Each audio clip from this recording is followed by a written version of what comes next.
आजच्या काळामध्ये हमीद भाईंना समजून घेणं, हमीद दलवाई यांना समजून घेणं, हे आजच्या संदर्भामध्ये खूप महत्त्वाचं आहे. हे सकाळपासून आपल्याला जाणवलं असेल. त्यांनी काम सुरू केलं तो संदर्भ आणि आजचा संदर्भ हा बघता. तर त्यामुळे विविध अंगांनी आपण हमीद दलवाई यांना समजून घेतो आहोत. आणि आत्ताचं जे सत्र आहे त्याच्यामध्ये हमीद भाईंच्यासोबत काम केलेले जे कार्यकर्ते आहेत ते आपली मांडणी करतील. त्यांच्या सहवासात काम करतानाचे अनुभव म्हणा किंवा वैचारिक संदर्भात म्हणा.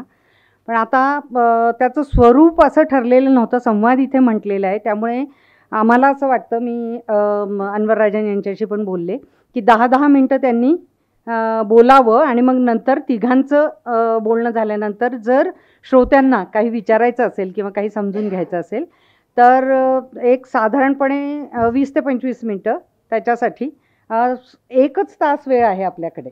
तर त्यामुळे कसं 10-10 मिनटं त्यांना देऊन 20 मिनटं प्रश्नोत्तरांना आणि 10 मिनटं समारोपाला असं आपल्याला करता येईल.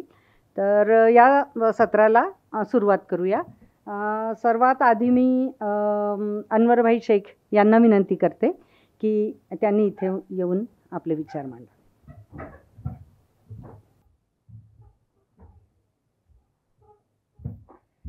सन्माननीय व्यासपीठ, गुरुवर्य भाई वैद्य, भाभी, माझे सहकारी. एक 4-5 वर्षापूर्वी आमच्या गावी एक बाबा आला होता आणि त्या बाबांनी हँडबिल काढले होते. आंधळे पाहतात, लुळे वस्तू उचलतात आणि लंगडे चालतात. अर्थातच त्या बाबाचं ते शिबिर अंधश्रद्धा निर्मूलन आल्याने मी हेराम कुलकर्णी जाऊन बंद पाडलं. विनोद शिरसाट हे एक आधुनिक बाबा आहेत. लिहिणाऱ्यांना लिहितं करतात, न लिहिणाऱ्यांना, ज्यांना बोलता येत नसेल त्यांना बोलतं करतात. तो प्रयोग त्यांनी माझ्यावर केलेला दिसतो.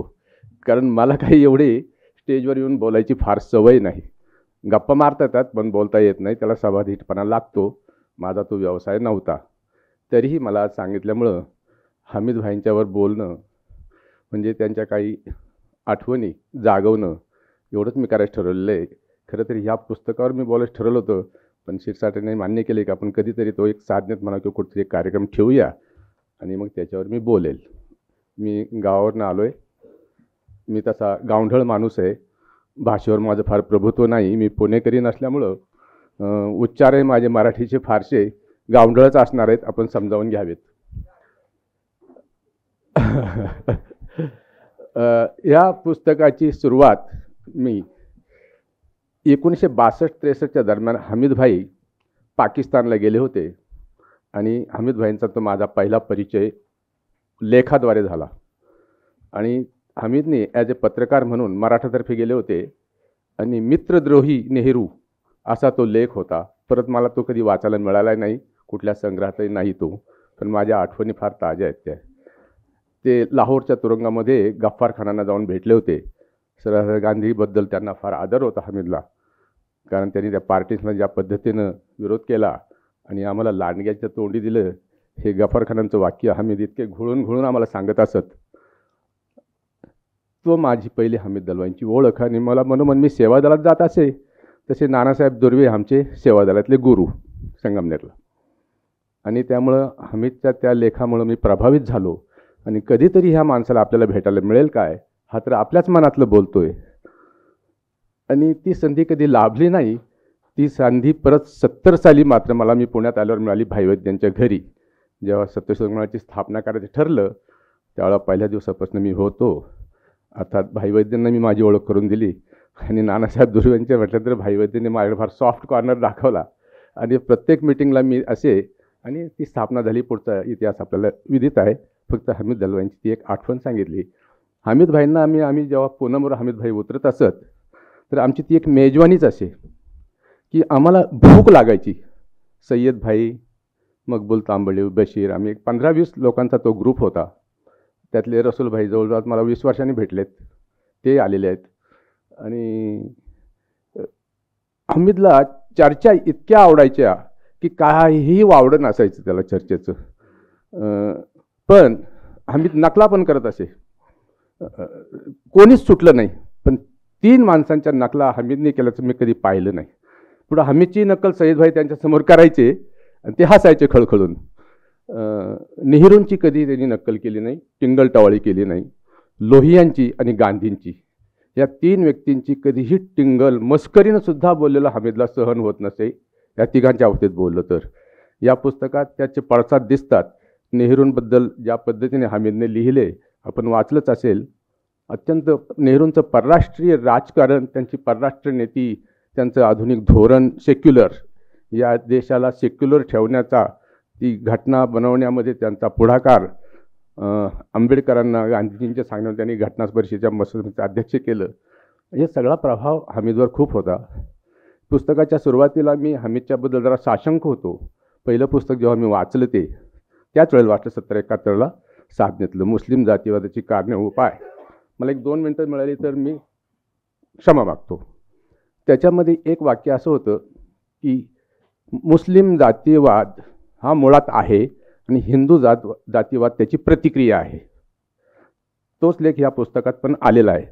त्या दिवसापासून मी साशंक होतो आणि मी हमेशी बोलतही असे त्या बाबतीत. त्या 2 वेळेला विचारायचं धाडस केलंही होतं मी की असं कसं होऊ शकेल की जर हिंदू जातीवाद नाहीसा झाला तर मुस्लिम जातीवाद नाहीसा होईल, मुस्लिम जातीवाद नाही. असं नाही आहे. हे दोन्ही जातीवाद स्वयंभू आहे असं मला पहिल्यापासून वाटत आलं होतं. अजूनही तसंच वाटतं.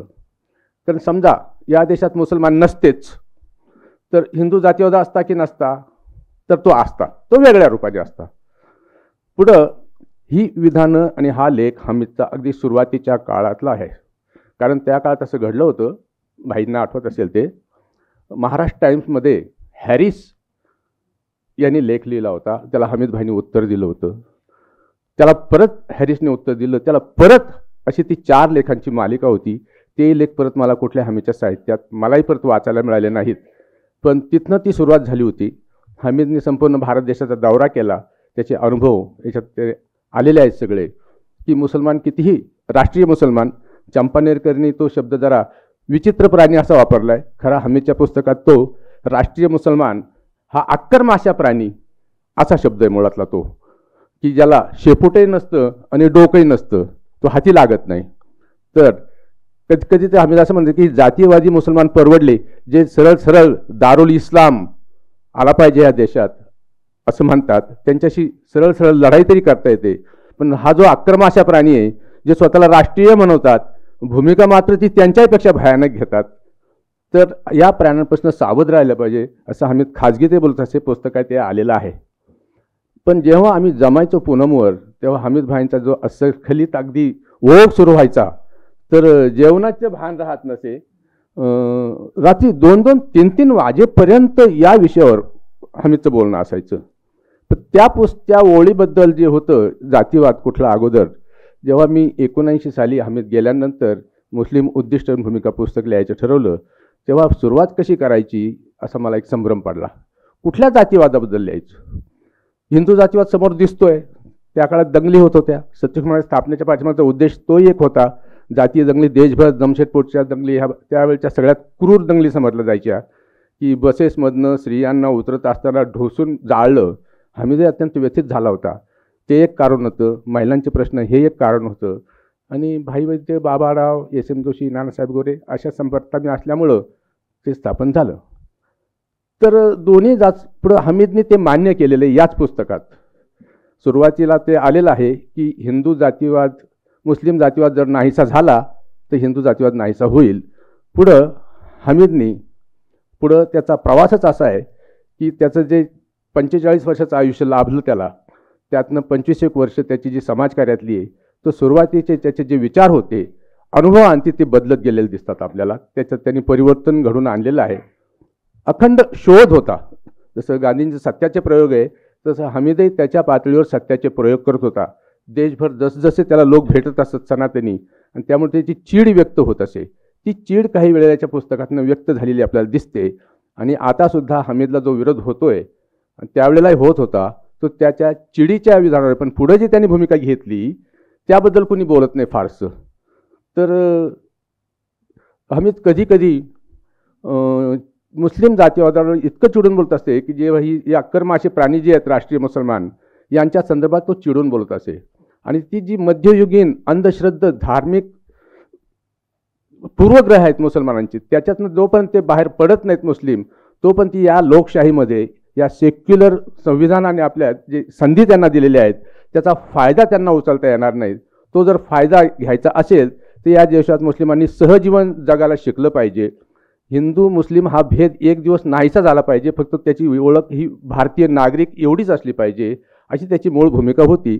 पण मुस्लिम समाजाने ते फारसं समजून घेतलं नाही आणि त्याचं कारण तेही हमीदनं लिहिलेलं आहे. त्याचं कारण भाईंनी मगाशी सांगितल्याप्रमाणे इस्लाम ही एक अशी कन्सेप्ट आहे की ज्याच्यामध्ये राजकारण आणि धर्म यांची फारकत नाही. इस्लाम हा धर्मसुद्धा नाही तर तो दीन आहे, म्हणजे ज्याच्यामध्ये धर्म आणि राजकारण हे एकरूप आहे.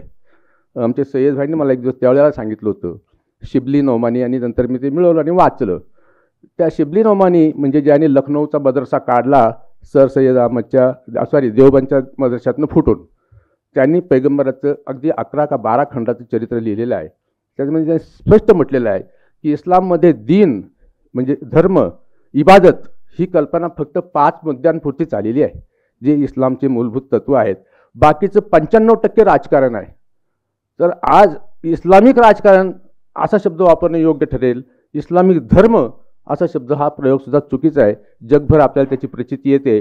सगळं इस्लामिक जग हे फक्त राजकारणाभोवतीच फिरतं आणि त्या राजकारणासाठी आधार मात्र शरीयतचा, त्या काळातला इस्लामचा घेतला जातो. त्याची चिकित्सा करणं हे महत्त्वाचं आहे. म्हणूनच हमीदने आपल्या विलमध्ये इस्लामिक रिसर्च इन्स्टिट्यूट ही काढण्याची जी कल्पना होती ती केवळ इस्लामची बदनामी करणं अशी नव्हती. आमच्या काही जुन्या सत्यशोधकांना असा एक संभ्रम निर्माण झालेला आहे की हमीदने दहन केलं त्यामुळे सत्यशोधन वाढलं नाही, धर्माची बदनामी केली, धर्माची चिकित्सा केली. खरं तर भाग असा आहे की हमीदने धर्माच्या चिकित्सेला हातच लावला नाही, त्यांनी इस्लामिक राजकारणाची चिकित्सा केली फक्त. आणि ते नेमकं मुस्लिम समाजाला खटकतं. तुम्ही धर्मावर हमीद बोलला असता तर एवढा विरोध झाला असता का? झाला नसता. कारण फार सोपं होतं ना ते. गफर खानानं कुठे एवढा विरोध झाला, मौलाना एवढा नाही झाला, पण हमीदला होतोय. कारण इस्लामच्या राजकारणाची चर्चा ही मुसलमानांना अभिप्रेत नाही. इस्लामवर बोला, पैगंबर मदिनाला केव्हा आले, केव्हा गेले, किती सहकारी होते, नमाज 5 वेळेला पडावी की नसावी, सुफीइझम काय आहे, शिया काय, या सगळ्या गोष्टीवरची चर्चा मुसलमानांना चालेल. तिथं हमीदला ते नाकारणार नाहीत. इस्लामिक राजकारणाची चर्चा करणं हा खरी दुखरी नस आहे त्या समाजाची. म्हणून हमीदला विरोध झाला, तो होणार, होत राहणार जोपर्यंत या देशातले काय जगभरची मुसलमान जोपर्यंत सेक्युलरिझम खऱ्या अर्थाने स्वीकारत नाही, तिथल्या लोकल ठिकाणी सहजीवनानं राहण्याची किंवा आधुनिक मानवताची जी मूल्य आहेत ती स्वीकारत नाही, तोपर्यंत धर्माची ही नावाखाली मुस्लिम राजकारण असंच चालत राहणार. आजही समान नागरिकाला विरोध केवळ त्यासाठीच होतोय. तलाकच्या संदर्भात तोच विरोध आहे, कारण त्याच्या पाठीमागं खाजगीमध्ये ते तलाक हा क्रूर प्रथा असं मान्य करतात, पण जाहीर मान्य करत नाही. पण कारण त्यांना या देशातल्या कोर्टाची किंवा न्याय व्यवस्थेचा हस्तक्षेप नको आहे, त्यांची शर्यत अबाधित राहिली पाहिजे, हा त्याचा खरा अट्ट आहे. आणि तो ते कधीच स्वीकारणार नाही सहजासहजी. जर कायद्याचा बडगा उचलला, कोर्टाने काही निर्णय दिले किंवा शासनाने तसे कायदे केले तरच ते स्वीकारले जाईल. स्वीकारल्यानंतर मात्र ते विरोध करतील फार असंही नाही. म्हणजे शहाबानू केसच्या वेळेला आम्ही जेव्हा राजीव गांधींना भेटलो त्यावेळेला सरळ आम्हाला आश्वासन दिलं राजीव गांधींनी. सरळ बोलले अगदी समोर असं फेस टू फेस कि नहीं हम बदलने वाले नहीं है, हमको कोई पार्लियामेंट का चुनाव है भी नहीं, अभी पार्लियामेंट में हम मेजॉरिटी में है. आणि दुसऱ्या दिवशी निर्णय बदलला. कारण हे सगळं राजकारण आहे आणि मुसलमानांना ते राजकारण करायचं आहे इस्लामच्या नावाखाली. जेव्हा पुस्तकाचं नाव फार या संयुक्तित आहे, भारतातील मुस्लिम राजकारण, आणि हमीदचे खरं ते काम तेच होतं, मुस्लिम राजकारणाची चिकित्सा केली.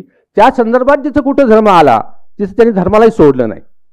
पण धर्माची चिकित्सा किंवा धर्म सुधारणा हे हमीदच्या कामाचं उद्दिष्ट कधीही नव्हतं. फार ठिकाणी वर्तमानपत्रात येतं, कधी कधी चॅनलवर येतं की धर्मसुधारक हमीद दलवाई.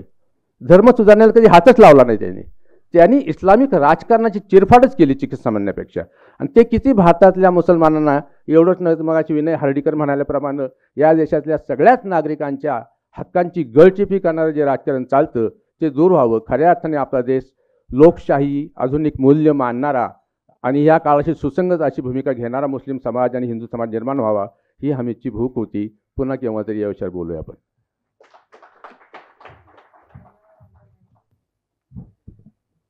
या चर्चासत्राच्या समन्वयक रजिया पटेल, ते ज्येष्ठ सहकारी सय्यदभाई अनवर शेख, समोर भाभी बसल्या आहेत, भाई वैद्य आहेत, विजूताई आलेत की ज्या हमीदभाईंच्या बरोबर त्यांनाही खूप सानिध्य मिळालं दिलीप चित्रेंच्या बरोबर, लक्ष्मीकांत देशमुख आणि बाकी सर्व चळवळीशी संबंधित असलेले सहकारी। कमाल साहब भी। मैं मराठी में बोलना मेरे लिए बहुत आसान है, हिंदी बोलना बहुत मुश्किल है, लेकिन फिर भी मैं आपके लिए कोशिश करूँगा कि ऐसा ना हो जाए कि आप बिल्कुल भी मरूफ रह जाए, तो मैं कोशिश करूँगा। बहुत अच्छी हिंदी मैं भी नहीं बोल पाता हूँ। सुबह में जो विनय हार्डिकर ने बात रखी थी कि ये मुस्लिम पॉलिटिक्स की बजाय सेक्युलराइजेशन ऑफ इंडिया ऐसा उसका होना चाहिए, तो एक बात तो मैं आपको साफ बता दूं कि ये जो मुस्लिम सत्यशोधक मंडल स्थापन हुआ उसके पहले हामिद भाई ने इंडियन सेक्युलर सोसाइटी की स्थापना की थी, जिसमें ए बी शाह भी थे, अब्राहम सोलोमन थे और भी कुछ लोग थे उसमें। तो इंडियन सेक्युलर सोसाइटी के नाम से ही काम चल रहा था और ये जो भूमिका है, ये जो स्टैंड है, वो उसी प्लेटफॉर्म पर लिया जा रहा था। तब कुछ लोगों ने ये चिल्ला पुकार की कि आप कौन होते हैं? इंडियन सेक्युलर सोसाइटी में सिर्फ हामिद नहीं था, ए बी शाह थे, अब बाकी के, हमारे इसमें बोलने का आपको क्या अधिकार है? आप मुसलमान तो है नहीं। तब जाकर फिर उन्होंने सोचा कि मुस्लिम नाम हो ऐसी कोई ऑर्गेनाइजेशन जो ये स्टैंड ले सके, और फिर बाद में मुस्लिम सत्यशोधक मंडल हुआ। तो उनकी जो भूमिका थी वो सिर्फ मुस्लिम में रिफॉर्म की भूमिका नहीं थी, तो सेक्युलरिज्म भारत में कैसा लाए उसके बारे में वो चिंतित थे। वो हिसाब से ये पूरी मूवमेंट खड़ी हुई है। ए बी शाह भी इसमें काफ़ी एक्टिव रहे। हमारे में से कुछ लोग उनको मजाक से कहते थे वो मौलाना अबू बकर शाह है। उनका इस्लाम के बारे में स्टडी भी था, उनको एक ये क्या कहेंगे चाहत भी थी कुछ बदलाव आए। अब ये प्रॉब्लम ये है कि ये जब ये सारी बातें शुरू हुई 66 से लेकर 71 तक, एक पहला उसका जो पड़ाव है, ये पूरा जो माहौल था पार्टीशन के बाद का, जब ये बांग्लादेश नहीं हुआ था, 65 की वॉर भी हुई थी या तो उसके आजू बाजू का पूरे, तो उस जमाने में पाकिस्तान के साथ तुम्हारी लॉयल्टी कितनी है, ये हमारा एक क्राइटेरिया था नेशनलिज्म को काउंट करने का। मुसलमानों के लिए, हिंदुओं के लिए ऐसा कोई क्राइटेरिया होना जरूरी नहीं। हमारे यहाँ नेशनलिज्म का अभी भी और तभी भी यही है कि आप कितने क्या कहेंगे कि कट्टर हिंदू हो। जितना कट्टर हिंदू होता है उतना वो कट्टर आपोआप नेशनलिस्ट होता है। तो सेक्युलर उसके बारे में तो डाउट हो सकता है कि शायद वो नेशनलिस्ट ना भी हो, लेकिन अगर मुसलमान अगर कट्टर हैं तो वो जरूरी है कि वो एंटी नेशनलिस्ट ही हो। नेशनलिस्ट मुसलमान कैसा होता है? तो बिल्कुल धर्म में नहीं करता है, वो दाढ़ी बीड़ी नहीं रखता है, और ये सारी यानी इमेजेस जो जैसी मुसलमानों की एक इमेजेस हमने मीडिया में खड़ी की है, ऐसी वो उस जमाने में भी और आज भी है। नेशनलिज्म, नेशनल मुस्लिम कैसा हो, उसकी भी कुछ इमेज है। एनीवे, बात यह है कि उस जमाने में ये क्राइटेरिया था। और हाँ, ये भी बात सही है कि उस जमाने में कुछ लोगों को, मुसलमानों में पाकिस्तान के साथ थोड़ा बहुत लगाव था। कुछ के रिश्तेदार थे, अभी भी कुछ के रिश्तेदार हैं। कुछ लोगों को ऐसा लगता था कि पाकिस्तान हमने क्रिएट किया है, क्योंकि पाकिस्तान बना वहाँ पंजाब, सिंध या तो बंगाल, लेकिन उसके लिए जो जुलूस निकले थे वो बॉम्बे और पूना में भी निकले थे। हमारे जो सिद्दीकी साहब है, इब्राहिम सिद्दीकी के बड़े भाई यूसुफ सिद्दीकी, उनके साथ जब बातचीत हो रही थी तो कह रहे थे कि यहाँ जुलूस निकाला था और हमने नारे लगा कि पाकिस्तान मिलना चाहिए। आज हमको लगता है कि तब हमने गलती की, हमने किसके लिए मांगा और हम तो यहीं पर परेशान हैं। तो खैर, ये जो सारी बातें थी, ये सारी बातें उस जमाने के हिसाब से थी, अभी उसका कोई रेफरेंस नहीं रहा। 71 के बाद पूरा माहौल ही चेंज हो गया। पाकिस्तान के बारे में कुछ लोगों को अगर कुछ अट्रैक्शन था, उनका पूरा, हम कहेंगे कि ब्रह्मनिरस को हिंदी में क्या कहता है, आई डोंट नो, अच्छा शब्द नहीं मिलता है, ब्रह्म। तो ये जो पूरा उनका जो कुछ लोगों के दिमाग में होगा वो भी निकल गया। ये किताब में बांग्लादेश के बारे में जो हामिद ने लिखा है वो काफ़ी अधूरा है मेरे ख्याल से। वो दूसरी जो किताब है राष्ट्रीय एकात्मता, उसके बारे में उसमें कुछ ज़्यादा उसमें जिक्र है। तो ये जो पूरे रेफरेंसेस बदल गए नेशनलिज्म के, वो बदलने के बाद आज के बारे में अगर हामिद रहता तो क्या कहता वो मुझे पता नहीं, लेकिन ये बात भी है कि उस जमाने में उसके ऊपर बहुत बहुत ज़्यादा एम्फेसिस किया था। मुझे लगता है कि उतना एम्फेसिस करना जरूरी नहीं था। नेशनलिज्म के बारे में जिस तरीके से इसका अभी तो इसका पूरा रैबिड स्वरूप जो हमारे सामने आ रहा है, नेशनलिज्म की अलग व्याख्या भी हो रही है, और फिर आज तुम भारत माता की जय बोलो, कल फिर गाय को माँ बोलो, और भी क्या क्या हमको क्राइटेरिया लगाते हैं। तो ये कैसे, हु विल डिसाइड? हमारा कॉन्स्टिट्यूशन है। तो ये एक बात है। दूसरी बात है कि ये जो शाह है, AB शाह काफ़ी स्कॉलर थे उस जमाने में। ऐसे भी कोई स्कॉलर थे, कुरुंदकर साहब थे, नरहर कुरुंदकर, जिन्होंने मुस्लिमों के बारे में काफ़ी लिखा है। हामिद भाई के साथ उनके बहुत अच्छे रिलेशन थे। और ऐसे काफ़ी और भी विद्वान हैं जिनका आधार लेकर हामिद भाई ये पूरा आइडियोलॉजिकल अपनी सोच रखते थे, बनाते थे। और इन सब का एक प्रॉब्लम था कि इनका जो रेफरेंस पॉइंट था वो पूरा यूरोपियन या तो वेस्टर्न ऑथर्स ने जो इस्लाम का इंटरप्रिटेशन किया है उसका आधार था। इंडियन मुस्लिम सोसाइटी को समझने के लिए ये काफ़ी नहीं था। किसी भी आदमी की जो पर्सनालिटी होती है वो पर्सनालिटी में एक छोटा सा हिस्सा रिलीजन का होता है, सिर्फ वही नहीं होता है। मैं अनवर हूँ, मैं मुसलमान हूँ, हो सकता है मैं नमाज पढ़ता भी हूँ, कभी दाढ़ी भी रख लेता हूँ, लेकिन मैं सिर्फ मुसलमान नहीं हूँ। मैं महाराष्ट्र में रहने वाला मराठी हूँ, फिर शिया हूँ या सुन्नी हूँ, फिर और भी कुछ। अगर मैं पहले कौन था, क्योंकि यहाँ पर जितने भी मुसलमान हैं वो सारे कन्वर्टेड हैं। पहले मेरी जाति कौन थी? मैं मराठा था, मैं खाटिक था, मैं माड़ी था, मैं तांबोली था, मैं अतार था। वो सारी बातें इसके साथ जुड़ी हुई थे। तो मेरी जो पर्सनालिटी होती है वो सिर्फ धर्म के आधार पर नहीं होती। मेरी जो सोच होती है सिर्फ धर्म के आधार पर नहीं होती। मेरा पेशा क्या है, मेरी भाषा क्या है, मैं क्या करता हूँ, ये सारी बातें उसके साथ जुड़ी हुई थी। और हम सिर्फ ये पूरा, अगर ये मुसलमान है तो ये ऐसी सोच होती है, इसमें हम कहीं अटक जाते हैं। केरल का मुसलमान, कश्मीर का मुसलमान अलग अलग है। केरल का हिंदू, कश्मीर का हिंदू अलग है। जो बाबा साहब आम्बेडकर की बात कभी कभी लोग करते हैं कि पार्टीशन हुआ तभी ये होना चाहिए था, एक्सचेंज ऑफ पॉपुलेशन, एक मुसलमान हिंदुस्तान में न रहे और एक हिंदू यहाँ पाकिस्तान में न रहे, ऐसा होना चाहिए, ऐसा सुझाव और ऐसी चर्चा आज भी कुछ लोग करते हैं कि वो तभी हो जाना ही चाहिए था। तो कितना अमानुष होता, इनह्यूमन। केरल और तमिलनाडु के मुसलमान को उठा के आप पंजाब में भेजोगे, पाकिस्तान यानी पंजाब है, पाकिस्तान यानी सिंध है या तो बंगाल है, और वहाँ जो पंजाब का कोई आदमी है तो उसको आप तमिलनाडु या तो केरल में भेजोगे। Who will decide? मेरा इस मिट्टी के साथ, मेरा इस एनवायरनमेंट के साथ कोई ताल्लुक है। हामिद दलवाई, हाँ, ये सिर्फ मुसलमान नहीं था, वो कोंकणी था, वो कोंकणी कल्चर का एक हिस्सा था।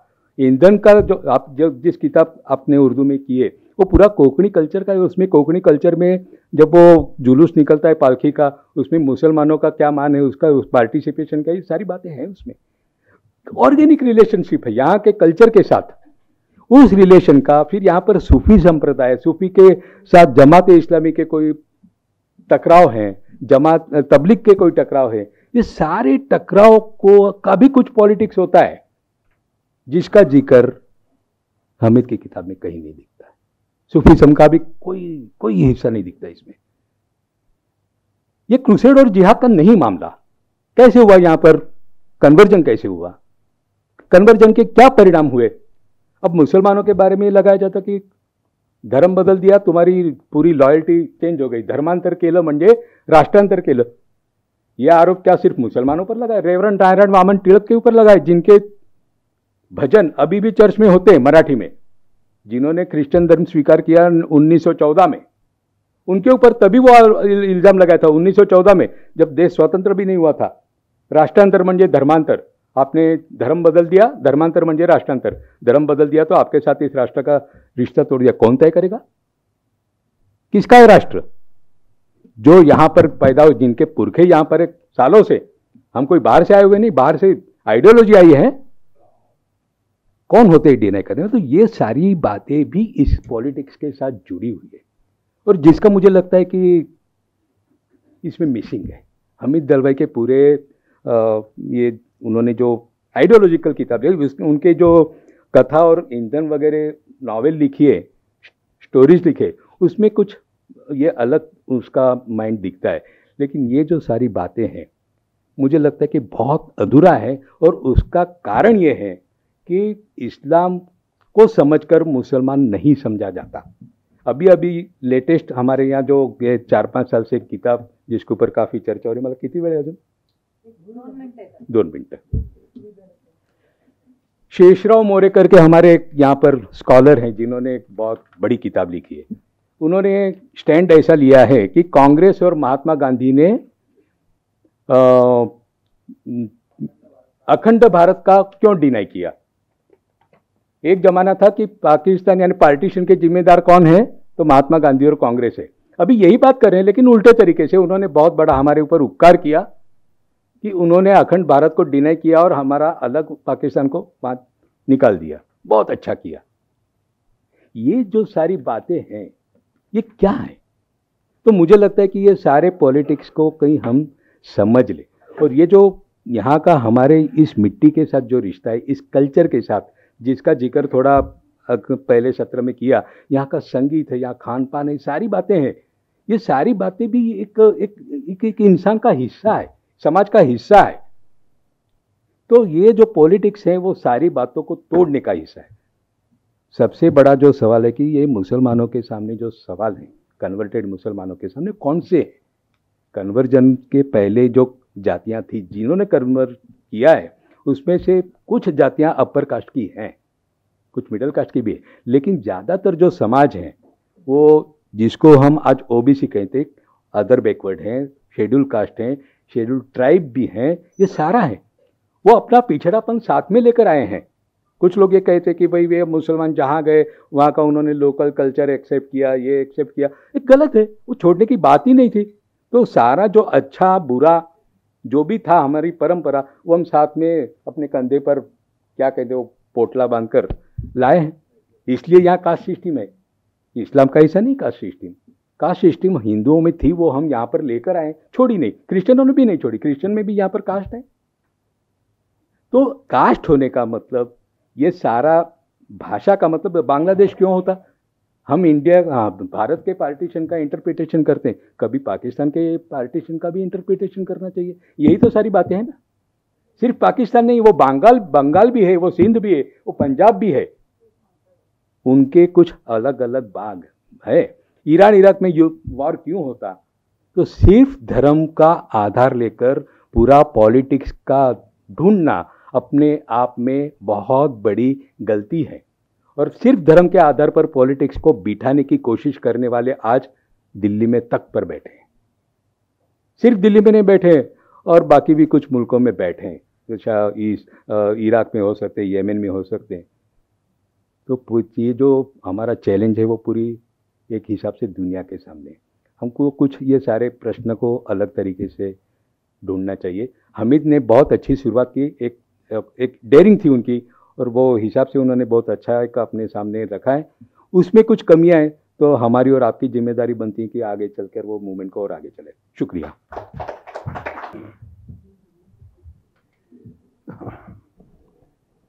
हिंदी में बोले। आज के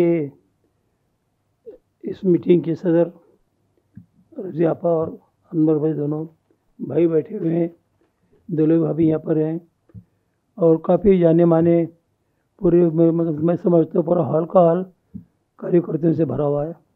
शमशुद्दीन तामुली हमारे यहाँ पर हैं। आज हुआ ऐसा कि दो हमारे अनवर भाई ने और अनवर आर्य ने जो बात रखी, मैं समझता किसी एक को बोलने देते घंटा भर आप तो पूरा दलवे आपको समाज पता चलता था। 10 मिनट में दलवे के क्या बताएंगे? कुछ भी नहीं बोल सकते हो। वो तो जसं तोंड ओळखलं असंच होईल ना ते। अनवरबाईंनी चांगली मांडणी केली, राजांनी खूप मला असं वाटतं कि 2 भाग त्यांनी सांगितले, 2 भाग जिससे बताए। हमीद भाई कि मेरे जो ताल्लुकात थे दोस्ती के नहीं, ख्यालात के, मैं उनको गाइड मानता था।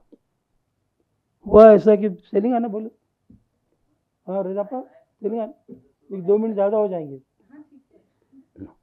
तो हर कोई अलग अलग तरीके से हमें से मिले हुए। सत्यशोध की स्थापना हुई, भाई के बाद घर में 2 साल मीटिंग हुए, जब नए नए लोग आते थे। तो मैं हमीद भाई के पास किस तरह गया मैं, तो मेरी छोटी बहन का तलाक हो गया था एक उम्र के 16 साल में, 2 बच्चे, 16 साल में 2 बच्चे, उसका तलाक हो गया। तलाक की वजह क्या है? दिल से उतर गई, ये मेरे दिल से उतर गई, अब मुझे नहीं चाहिए। उसके लिए जमात की मीटिंग बिठाई हुई, पूरे शहर के जाने माने लोग आए, तो कहने लगे वो कह रहा है भाई दिल से उतर, तुम क्या करेंगे उसका? ये तरीका है कोई? औरत के तरफ देखने का, औरत का लिहाज करने का हमारे यहाँ पर के कोई कोई कोई कोई मुकाम ही नहीं उसका। उस दिन मुझे पता चला कि भाई, नहीं तो उससे पहले तो मैं ये समझता था, 20 साल का था मैं, हमारे सब आबादी है, हम 1 नंबर पे हैं। हमको बचपन में यही सिखाया गया था। जब होने लगा कि ढूंढने लगी कि मैं कोई ना कोई औरतों को इंसाफ देने के लिए बाहर आना चाहिए, मुझे उतनी अकल नहीं थी तब भी नहीं, अभी नहीं है। मैं गाइड चौक रहा था, 15 साल के बाद हमें देखी मेरी मुलाकात हुई भाई वो देखे मकान पर। पहले भाई से मैंने कहा कि ऐसा से मीटिंग कर रहे हैं, तलाक के खिलाफ काम कर रहे हैं। भाई बोले दलों से बात कर तू। हमीद भाई ने बोला हाँ ये बीमारी रुकनी चाहिए, इसलिए हम काम करेंगे। फिर एक सब्जेक्ट लेके उनके पास में गया था। बाकी मुस्लिम जातिवाद ये वो सबको, वो हर चीज़ जो मैं ये मानता था मुसलमान सबसे आगे है, हर चीज़ में आगे। तो मुसलमान आगाव पानी में आगे मुझे मालूम ही नहीं था वो। तो ये चीज़ है वहाँ से जो शुरू हुई। तलाक तो करवाए भी, वो काफ़ी बहुत बड़ा इतिहास है उसका, हमने दिल्ली तक मोर्चा लेके सब किए। हमीद भाई के असल जो मैं उनके साथ 16 घंटे हम लोग बहस करते थे, बाहर जाते थे, अकेले साथ ले जाया करते थे मुझे। बोले इंसान को इंसानियत माननी चाहिए, मैं राम मानो या रहीम मानो, जिस मानो, वो उसका जाती मामला है कि पुलिस रात में सब समाज नहीं जाएगा, पुलिस रात में मुझे अकेले जाना है ना। तो देखा जाएगा दुनिया ज़िंदगी में सबको लामज़हबी होना चाहिए। दुनिया साइंस से चल रही है, मज़हब से नहीं चल रही है। मज़हब क्या चल रहा था? मंदिर मस्जिद चल रहा है वहाँ पर। वहाँ मंदिर मस्जिद इबादत की बजाय ज़बरदस्त सियासत चल रही है, तू बड़ा क्या मैं बड़ा। अच्छा दूसरी चीज़ है कि थोड़ा बहुत हमने भी पढ़ाई की, फिर मैं उर्दू से पढ़ा हुआ, तो उसमें काफ़ी मवाद है, उसमें वो उसके बोलते हैं जड़ें उसमें नज़र आ जाती है। मेरा पहला फ़र्ज़ है जो 5 हमारे जो उसूल है उसमें से एक है जिहाद, एक है उसमें, और दीन बढ़ाना एक है उसमें। पहला जो आदम है मुसलमान था वो, तो तुम्हारा पहला फ़र्ज़ है कि क़यामत के दिन तक दुनिया पूरी मुसलमान होना चाहिए। तो कैसी होगी? तो मोहब्बत से कीजिए, जंग से कीजिए, जो रस्ते से करना है आप करते जाइए। तो हमीद भाई का इस पर ये आइडियोलॉजी थी हमीद भाई की कि हमारी दुनिया ज़िंदगी में मज़हब लाना ज़रूरी नहीं है। तो यूरोप मुल्क हो, यूरोप में आगे निकल गया, उसने मज़हब को चर्च के हद तक रखा, रास्ते से हटा दिया। हमारे यहाँ हो रहा है दिन पे दिन ये कि मज़हब ज़्यादा से ज़्यादा रास्ते पे ला जाए, अपनी ताकत दिखाने के लिए मज़हब लिया जा रहा है। तो ये चीज़ें रुकने के लिए हमीद भाई से ये मुस्लिम सत्यशोधक मंडल की जो आइडियोलॉजी है वो सिर्फ तलाकशुदा औरतों की हद तक नहीं है, मुसलमान को सही इंसान बनाना है। दुनियाई ज़िंदगी में हम सेकुलर मुल्क की बात करते हैं। अभी देखिए एक वक्तव्य थोड़ा दिया इन्होंने, अभी ये कहा जा रहा है कि हम कॉन्स्टिट्यूशन मानते हैं, हम राज्य घटना मानते हैं, इसलिए तुम तलाक को हाथ मत लगाओ, ये कहा जा रहा है ना। अभी हम इस देश के नागरिक हैं, और शादी होने के वक्त क्या किया इन लोगों ने? हम नागरिक हैं मगर पहले मुसलमान हैं, हम किसी कीमत पे ये मेंटेनेंस लेने देंगे। शाहबानो कितना था मेंटेनेंस उसका? बहुत लंबी कहानी है ये। तलाक देने के बाद जितने आसानी से तुम उसको घर से निकाल देते, CRPC 125 की तरफ से मिलने वाला मेंटेनेंस, ये तलाक देने वाले मर्द तो लगाम थी, वो लगाम में निकाल लिया आपने। 2 लाख के मोर्चे निकले, पूरे मुल्क में मोर्चे निकाले रहे, हमारे मज़हब को हाथ नहीं लगाना, तुम्हारे कोई ज़रूरत नहीं। अब ये कहते हैं, उस वक्त ने कहा था और मज़हब को हाथ मत लगाओ क्योंकि हम मुसलमान हैं। अब ये करें हम देश के नागरिक हैं, इसलिए हम आज के राज्य घटना मानते हैं, राज्य घटना को हम आज़ादी दी है, आज ये बात कर रहे हैं। ये सब जो चीज़ें हैं ना, ये हमीद भाई तो चले गए, हमीद भाई के जो ख्यालात है इंसान को इंसान बनाने वाले, वो इसमें इस चीज़ों से बात है। तो मेरा ये कहना है कि दलवाई का जो अहम आइडियोलॉजी हमीद भाई की जो थी वो लामजहबी थे, मगर मज़हब का मजाक नहीं करते थे। इतना ही कहना था कि मज़हब अपने घर के अंदर रखिए आप। इस्लाम तो ऐसा नहीं मानता, दीन नहीं जिंदगी दुनिया जिंदगी दो अलग नहीं है हमारे यहाँ पर।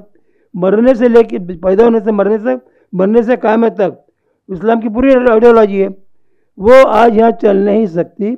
उसको रोकना चाहिए मुसलमान को पहले से इंसान बनाओ तुम, ये दलों का कहना था। और एक दूसरी चीज़ बताऊँ आपसे मैं औरतों की माँ बहने के बारे में। दुनिया के सतह ज़मीन पे कोई ऐसा कानून नहीं होगा, एग्रीमेंट करते उससे पूछा जाता है और उससे छोड़ते पूछने की ज़रूरत नहीं है उसको। ये कैसा करार मानेंगे हम लोग? इस आधी आबादी औरतों माँ बहनों की है, 4 औरतें ला के दिखा के तुम बोले नहीं ये हमको यही चाहिए, ऐसा चलने वाला नहीं है। उनसे लीजिए ना, राजौरी से हम लोग जब जाकर मिले थे, हमने कहा कि औरतों को वोटिंग करवाइए आप, बिहाइंड द कैमरा कर्टन, पूछो उनसे क्या चाहिए। ऐसा नहीं हमारा अल्लाह से आया, अल्लाह से क्या चीज़ है? गुनहगारी का था क्यों बदल दिया आपने? इस मुल्क में सेकुलर क्रिमिनल लॉ है, ब्रिटिशों ने सिर्फ 15% 10-15% मुस्लिम लॉ बाकी है, पूरा कानून बदल चुका है जो मतलब से तुम लोग दुनिया चला रहे। इसलिए आज की मुस्लिम पॉलिटिक्स, वो मुल्ला की हो या किसी लीडर की हो, वो अपने कायम सेपरेटिज्म में रख के चलना चाहते हैं। ये होने वाला नहीं है। तुम सब साथ मिलके चलिए, सबके दुनियाई मसाल सबके ये कि अलग तो नहीं है ना। ये कुरान से आया हमारा, तो मोबाइल कुरान से कहाँ आया? इस्लाम मोबाइल है, लाइट है, ये सब चीज़ें हैं, जितने उसके फ़ायदे उठाएंगे, मगर हम हमारा सेपरेट आइडेंटिटी कायम अलग रखेंगे। ये जो आइडियोलॉजी है मुस्लिम कम्युनल पॉलिटिक्स की, वो ख़त्म होना चाहिए।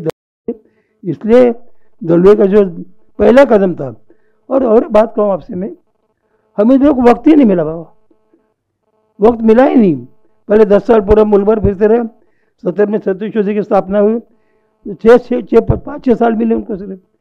वो किडनी की बीमारी लगी थी 73 में, उनको चले गए। अगर वो रहते, मैं समझता हूँ कि इस मुल्क के मुसलमानों के नज़रियात बदल जाते थे, काफ़ी हद तक जा सकते थे।